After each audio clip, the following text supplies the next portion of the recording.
myself, and then we'll dive into travel. I'll take you over traditional travel therapy, which means travel before pandemic and travel now. And then can you guys tell me, are you guys third year, second year? What kind of second years? Okay. Second. I Okay. think we have a combination of everything. Okay, perfect. So let's just kind of get into it. So my name is Veronica Perez. I'm with LRS Healthcare. I've been, I think maybe about 7, 8 years now specializing in travel PT recruitment. I would say 10 years overall in HR recruitment. So let's get into travel. Now, I'm with LRS Healthcare. I will say my perspective in terms of being a recruiter and the feedback that I give is work with whoever you want. In terms of a recruiter, you can also have multiple recruiters. It's all up to how many recruiters you can manage. And I say manage because it is a little bit of a babysitting job, having to keep track as to who you're being submitted to.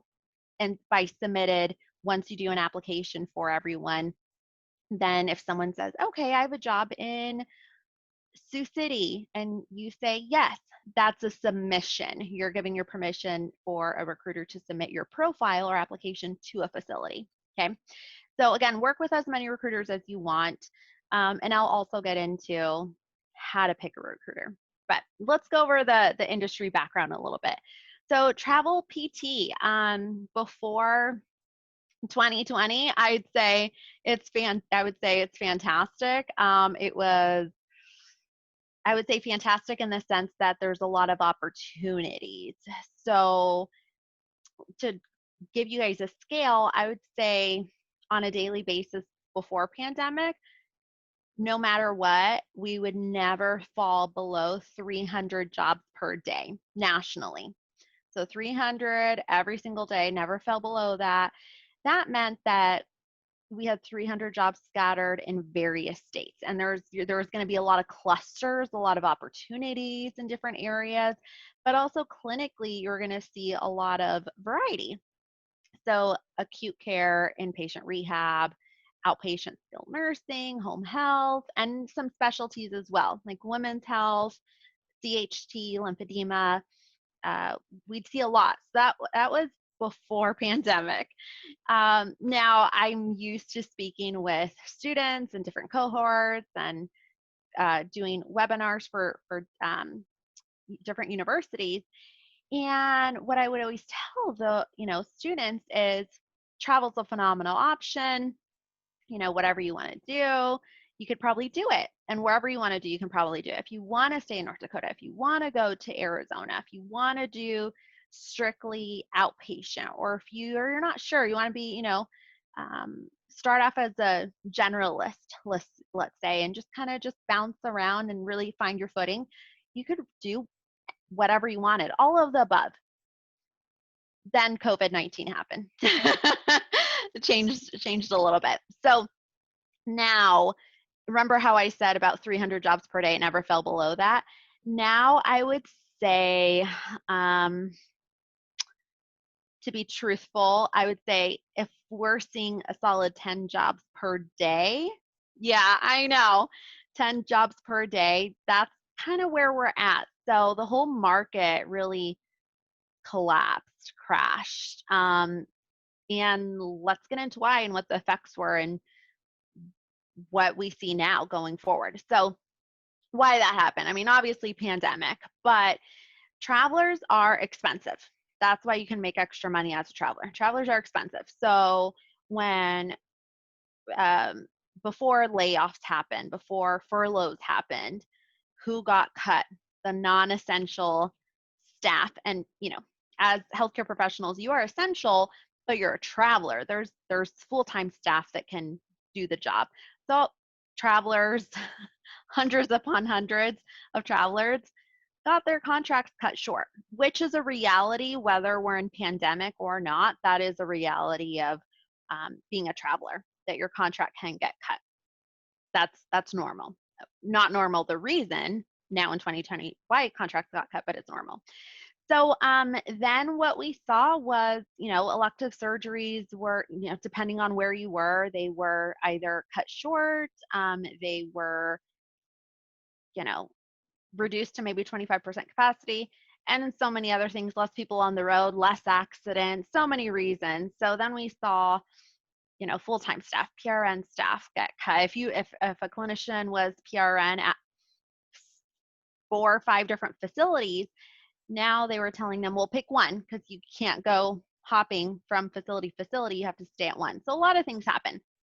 And why that's important to know is as the market will start to rebuild slowly, but it will, is travelers will not be there. You're not starters, let's say. You're not first string because, again, of the cost, right? And facilities will want to bring back the essential staff, the core staff, the full-time staff. And now also, because of the world we're living in now, the amount of applicants that facilities are seeing like never before, that applicant pool has also um, allowed hospitals, clinics to have this new candidate pool that they never would have seen before. So we'll see, down the road how that affects. But now, just facilities, and this is outside of healthcare too. Just employers are seeing a lot of resumes they traditionally would not have seen. So that's interesting. But yeah, so I will say, as opposed to, let's say, now present day to 60 days ago, have I seen improvement or an increase of travel jobs or requisitions for travel jobs? Yes. But to put it into perspective, if I'm really big on using a scale of 1 to 10, so 1 to 10 being the market's phenomenal, everyone should get into it, you'll always have a paycheck, I would say we're still sitting at like a 2 or 3. So when I say the jobs have increased, they have from 60 days ago, but we're still sitting at about a 2 or 3, right? Just to put things into perspective. So yeah, that's kind of what we've seen in the market. Now, one aspect of travel also that's very unique, I would say unique to travel therapists specifically, at least that's the area I've always focused on for the last 8 years. But I would say with travel therapists, there's always been the opportunity to travel in pairs. So if you were 2 PTs or a PTOT, whatever combination you wanted to do, or, throw in speech therapists or even assistants too, you could do it. We would say, no problem. You can go wherever you want. That's another aspect that where travelers are hurting right now, therapists, is because I'll give you an example. So there's a few pairs, a handful of travel pairs that I work with, and now we're having to have completely different conversations. Whereas before, both of them would be working, and now I'm asking them, okay, well, are you guys okay with one person potentially working and the other not? What would happen in that case? Would the other follow along? Would the other go home? Would the other attempt to find PRN? Is that a deal breaker? So that's another thing.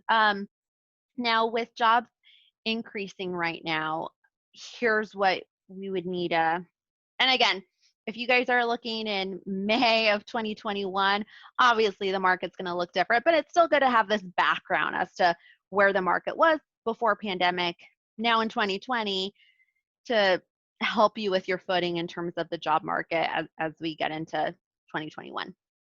But now with the market, for any clinician, whether you're a new graduate, a student, new graduate, or a tenured therapist, there's really 2 areas, but we'll say 3 areas that we always talk about as recruiters with clinicians. And those are your preferences. Your preferences in terms of location, your geographical preference, and then we have your clinical preference and pay preference.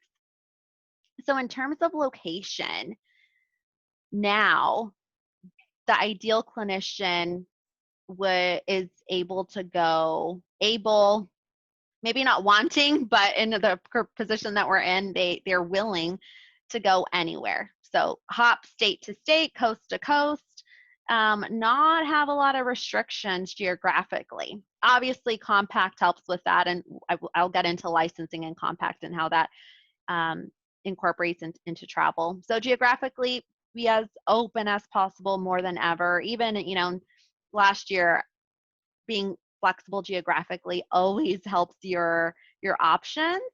For example, if you say, Veronica, I'm open to travel. I'll go anywhere in, let's say, Minnesota, North Dakota, and South Dakota. I'm open anywhere. That's good. But if you say, Veronica, I'll go anywhere in 50 states, obviously you're, in 2019, you would have 300 options in front of you. So it always is going to open up more options if you cast a wider net in terms of preferences. In terms of clinical setting, right now, what I'm seeing again are jobs, and this is across, when I say our jobs, this is across the industry. I have friends that work at AMN, Arias, Triage, Fusion, just to name a few. So we talk, and it's industry-wide. This is happening industry-wide. But in terms of clinical setting, it's really been skilled nursing. I've seen maybe some skilled nursing / home health, some skilled nursing / outpatient, but it's really been more. I've never seen this before. Obviously, we've never seen a lot of what's going on before, but it's skilled nursing heavy. So clinicians that I get on the phone that are looking for work now, once we get past and confirm that they are open geographically, the next thing I confirm with them is, how open are you clinically? And that's hard for some, because some, whether they're, again, regardless of tenure, whether students or graduates or seasoned professionals, if they haven't worked in skilled nursing, it's a huge, huge shift. It is. Skilled nursing is a huge shift. So that's a hard one. So, who knows what's going to happen in 2021, but that's something to keep in mind. If your heart is set on traveling and giving it a shot, are you okay working one clinical setting? And what if that continues to be skilled nursing? What are your thoughts? Can you do it? What kind of mentorship would you want? And mentorship is something that we'll talk about here in a little bit too. So being really flexible clinically, even if there isn't a lot of variety to, in terms of clinical settings, that's really important. Now, in terms of pay, right now, I would say traditionally, and every time I say traditionally, I'm just going to keep referring to before pandemic, but traditionally, I'd say travel therapists, I'll give you a weekly range because travelers are paid on a weekly basis. Fridays, typically direct deposit. But traditionally, traveling therapists are going to make, depending on a lot of factors, I say about $1,300 per week to upwards of $1,900 or $2,000 per week. That would be like the very low of low to the very high of high. And obviously, there are going to be some contracts where you might see over $2,000 a week, which to me, I think is rare. What I've seen over the years, I think it's rare, but it's not impossible. Now, although that's the range, I would say the median, kind of that sweet spot average, would be about $1,400 to $1,500 per week. That's, I would say, what most recruiters are going to tell you is about an average. As you get more proficient with your skill set, more proficient with your career as a traveling therapist, you're going to start to see that average is going to be more about $1,600, $1,700 per week. Now, again, even the tenured therapists that have made careers as a traveling therapist, now they're still making they're back to making about 1,500 per week. So that's, again, rates have kind of got cut. I would say the sad reality right now about travel therapy is because facilities, let's say if they had one open requisition for a traveling therapist last year, they would probably get about 5 submissions from all the travel companies out there total. Okay. Now for one requisition, easily there's about 60. So unfortunately, some, not all, but we have seen instances of facilities taking, in my opinion, a business advantage of that. And maybe they were offering, I don't know, $40 an hour. And now they're like, well, I think they're saying, well, let's shave off a little bit more. We can still get the same quality of therapist, but this can help us. So I'm seeing a little bit of that. Not a lot, but there's still instances of it. So geographically, you have to be flexible. Clinically, more flexible than ever.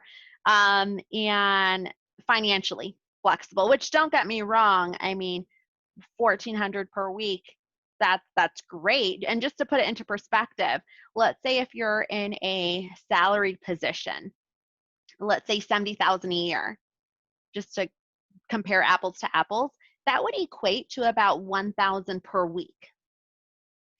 So if you're making 1,400 or 1,500 per week, I mean, easily you're making closer to, depending on taxes, but you're making closer to about 95,000. That's if you're working every single week per year, 52 weeks out of the year, which brings me to another point. As you get into travel or considering it, a new reality is the consistency of holding a contract, the consistency of having a paycheck.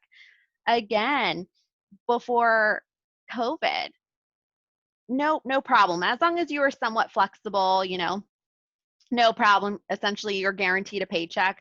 Most travelers, I would say, on average, take about 2 weeks, maybe a week, 2 weeks off in between assignments.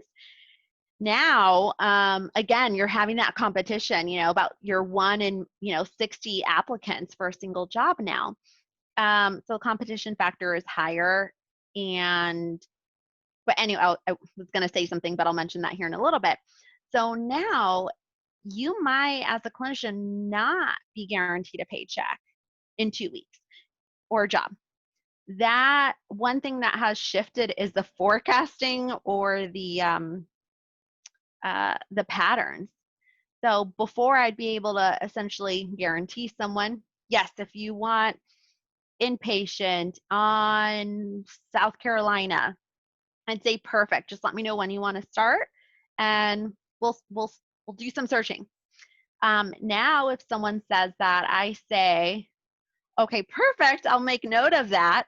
I'll present you everything, but I can't guarantee if they're going to be working 2 months after their assignment ends. We're in this new world. We can't guarantee anything.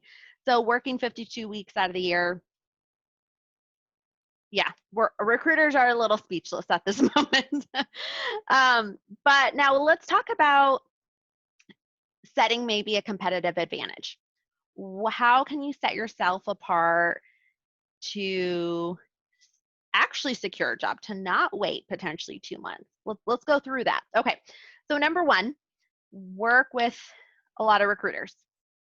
That is your one thing you can do. And as I go through these things, I'm not saying that the first thing I mentioned is the most important thing. It's the whole, all the factors included. So work with as many recruiters. How do you pick recruiters? How would you vet them? Referrals, number one. If maybe some cohorts that have already graduated, that have done travel, or maybe recruiters that have come and spoken to you before, connect with them. I would say, here's one thing. Base recruiters off of your own judgment, meaning have a conversation with them. It doesn't matter if you have a conversation with them if you're a second year or if you just passed your boards. That timeline to me doesn't matter. I actually think it's pretty insightful if you're going to have a conversation with someone as a second year potentially, or even as a third year, because you're vetting them at that moment. Are they brushing you off? Are they not giving you information? What's that experience like that first time around?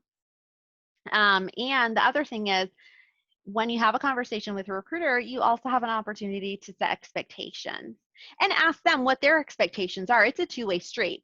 It definitely is. So if you say, well, Veronica, I'd really like to keep in contact with you every 6 months. I'm obviously in school right now, or maybe you want to just hear from someone every 2 months. Again, set your expectations.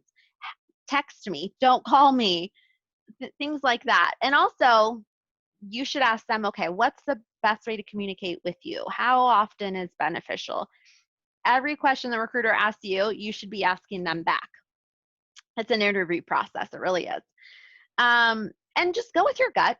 I mean, I think most people, you'll get an idea of who people are, how they operate, if you're going to vibe with them on a phone call pretty easily.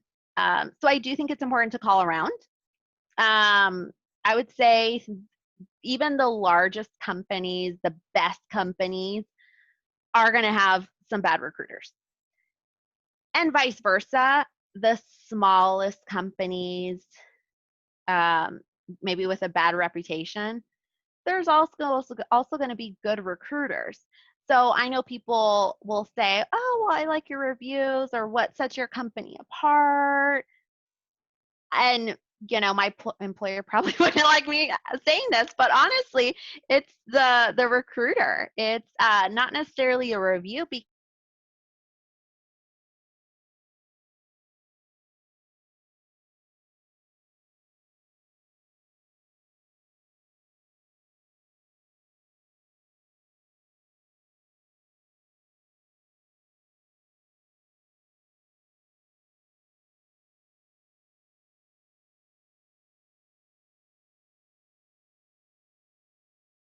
Important.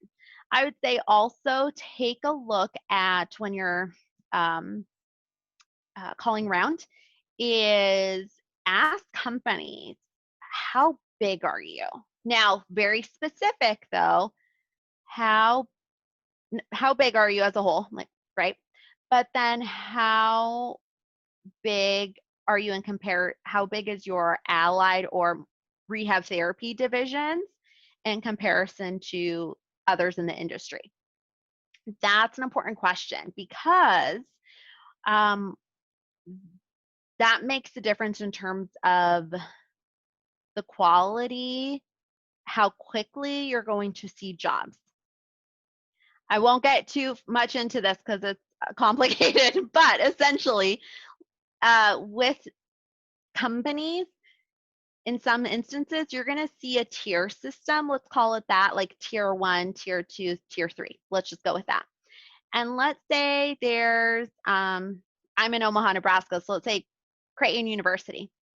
Let's say Creighton Medical Center has a job, and it's going to only let the tier 1 companies, the recruiters, know about the job.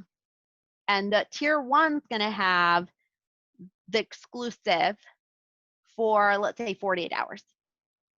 And then tier 2 will get it, and then tier 3. So that's important to you. Again, another reason why to work with a lot of recruiters or different companies is because behind the scenes that you guys don't see is there's all those inner workings. There's the, who has a better partnership with this organization and those things. So work with as many recruiters. Ask them those questions. It's okay to ask them.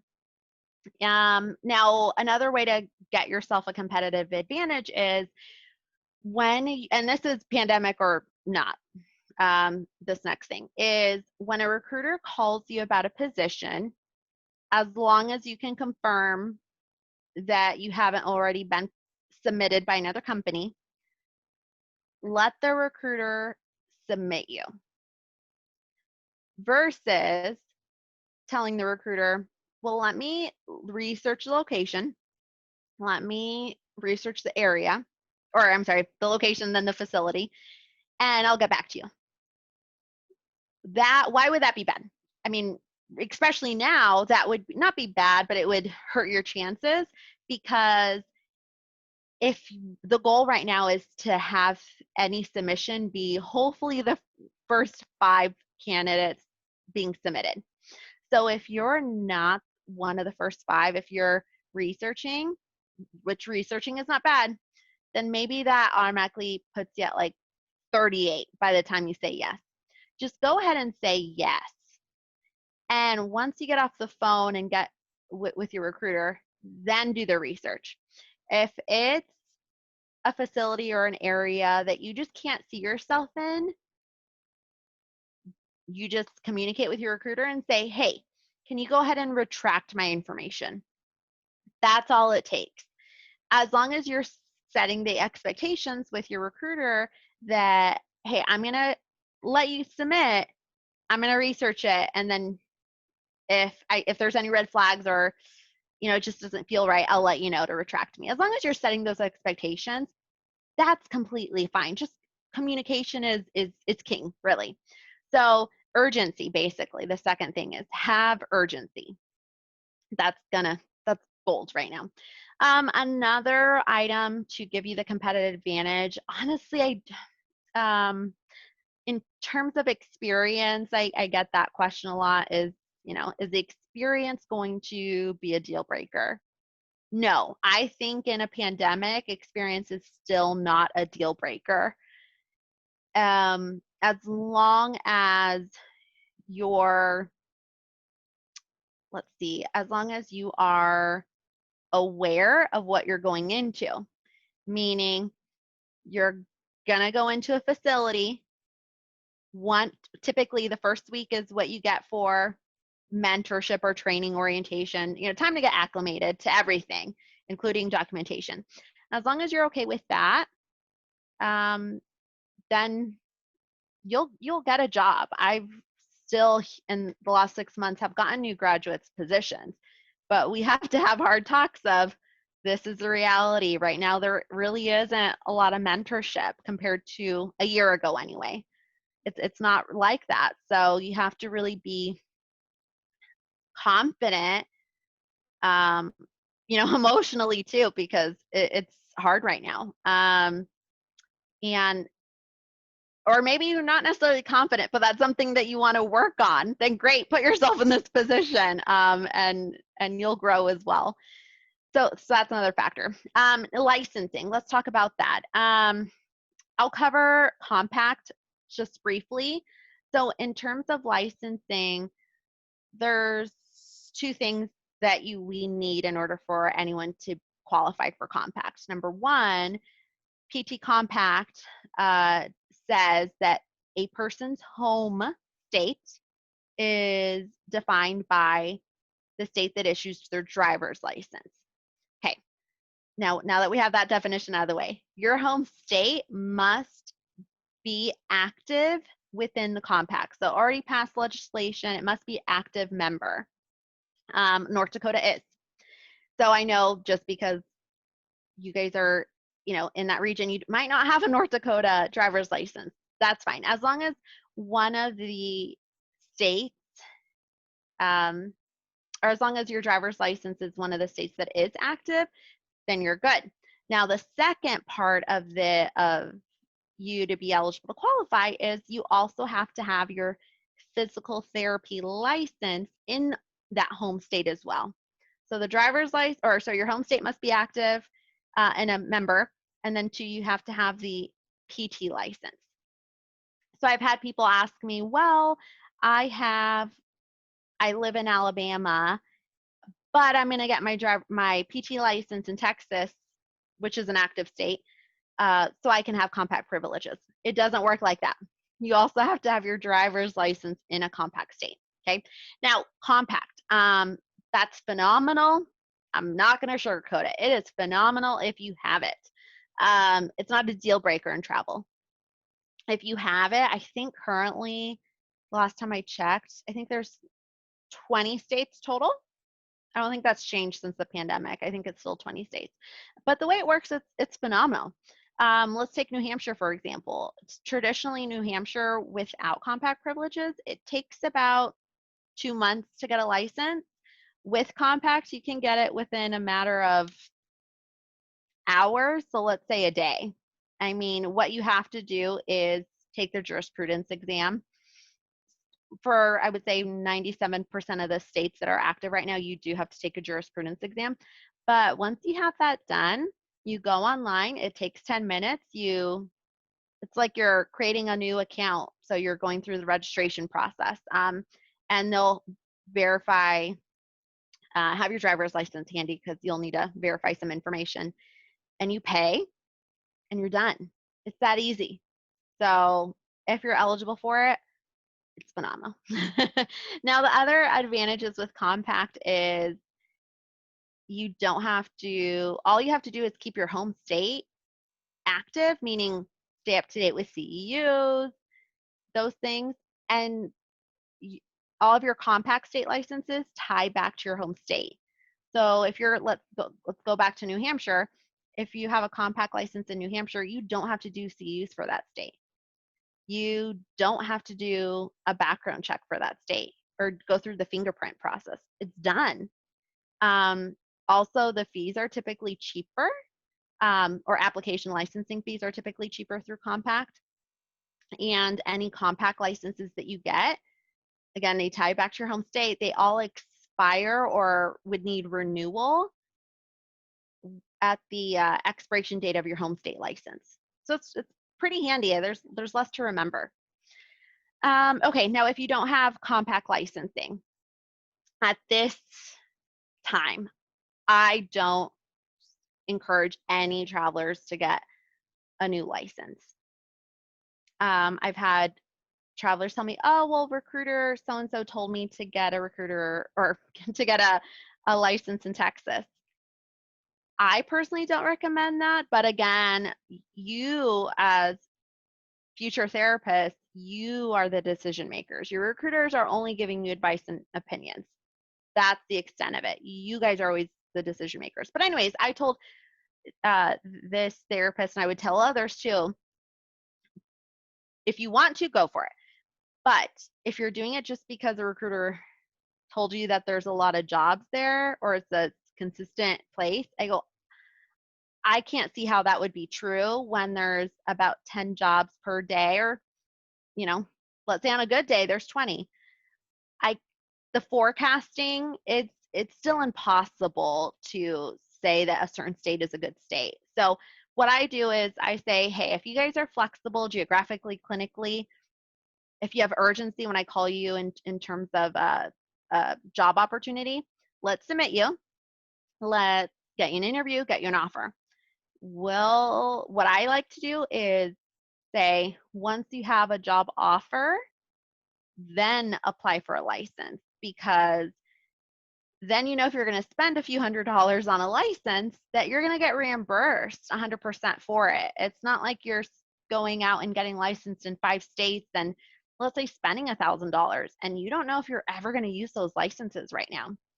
So be smart about it, but also, again, work with a lot of recruiters, get their opinions.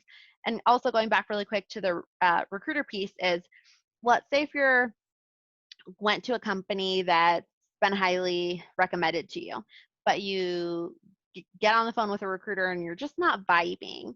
Another test is going to be, just ask that recruiter, okay, well, can I speak with someone else? It doesn't seem that this might be a good fit for you and I together, but who do you think I would work best with? That's going to be another true test, because they should be willing to and wanting to put you in a position where you're going to succeed. And their train of thought should be, well, as long as my company can help you, it might not be with me, but if someone else, if my coworker would be a better fit for you, that's gold. That's gold. And then if they're not willing to, well then, you know, a bad apple there. But yeah, so that's another point. Okay, I'm looking at the time here. There's just a lot to say, but let me kind of throw it, open it up to everyone. What questions do you have? I'd love to answer some questions if you have any. I know one big question out of my class for third years is just that timing of when to start reaching out to recruiters. And I know you had mentioned earlier, as long as you have that urgency and kind of communicate your expectations, that okay. But do you have if we graduate in April, is there a kind of like a timeline that is better than another? I'd say my questions, my initial answer is going to be reach out whenever you have the thought that you want to do travel. But to put a timeline on it, I would say no matter what, do it at least 6 months before graduation at the latest. And here's why. It's because if you're doing it, if you graduate in April, Alex, and then let's say you're reaching out to recruiters in March, you might not have I mean, you guys are just stretched for time right now as it is as DPT students, but if you're reaching out to recruiters a month in advance, you're also not going to be able to talk to a lot of recruiters and vet them. So the earlier you can start that process and establish a relationship with a recruiter, that's good, because let's be honest, there's so much on your plate. If you can slowly start this process now of connecting with a recruiter, establishing a relationship, and also another benefit of doing this now more than ever is you can talk about the market now and gain that knowledge, educate yourself through the process of, okay, this is what it's like now in September. And then maybe you guys connect again in December and you can start to see a pattern. It's very important to me to educate anyone I speak with, because the more educated you are, the more empowered you are. So, I mean, there's a big distinction between equality and equity. Everyone as a DPT, you have the equality to enter the workforce, right? But equity is the knowledge piece, especially as new graduates going into travel anyway. There's a lot to know. So you guys as students need a lot more equity or knowledge to make the right decisions, right? So if you can start that process, sooner is better in my opinion, but 6 months at the very latest. Good question. Any others?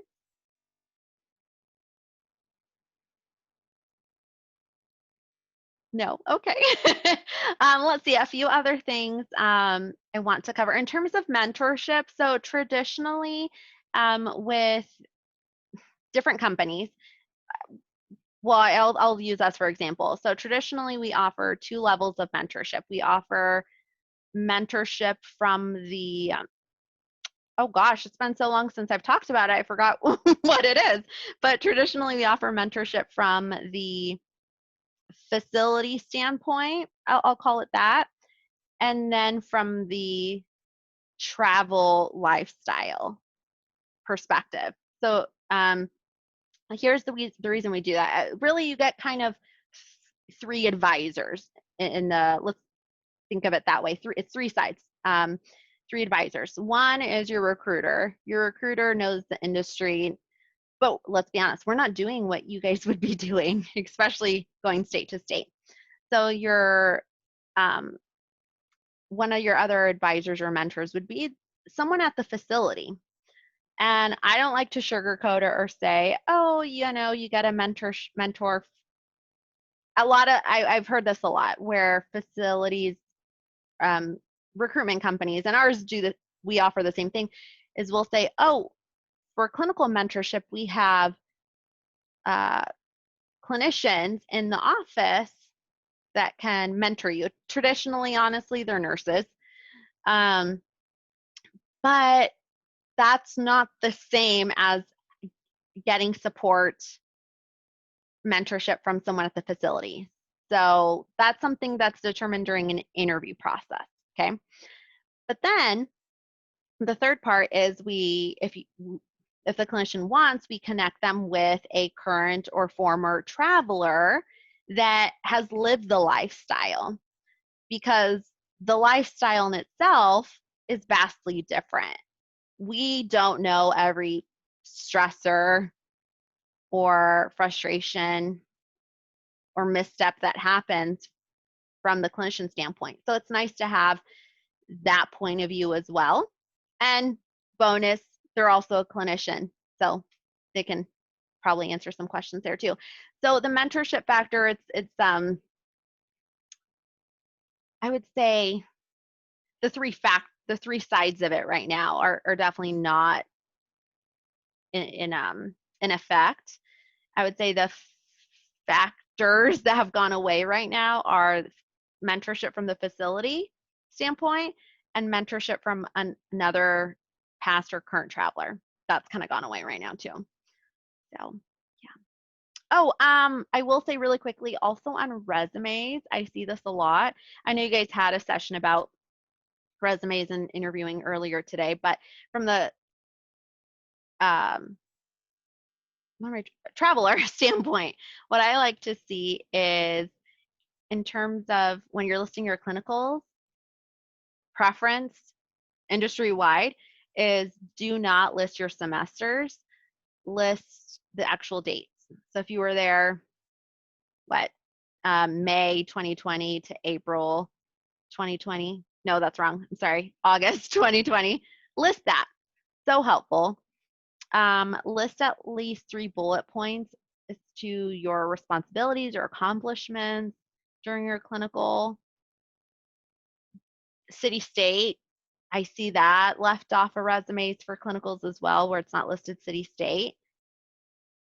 Be as detailed as possible. One thing that will say, I forgot to mention that we also offer, we have our student outreach, which is how I connected with Alex originally. We have our student outreach division, which is going out to different campuses, universities, and just educating, just talking about travel. We also offer free resume reviews as well. You don't have to work with us, not at all. It's just, again, we want to connect, have a network, and set students up for success. So yes. Well, any other questions? Okay. Well, I know Alex has my information in case you do have any questions. There's, a lot to cover. It's ever changing. I'm sure in 3 months, if we chat, I'm sure I'm going to have something else to say. So again, just connect with recruiters and establish that relationship. But perfect. Well, Alex, thank you so much for setting this up and having me join. And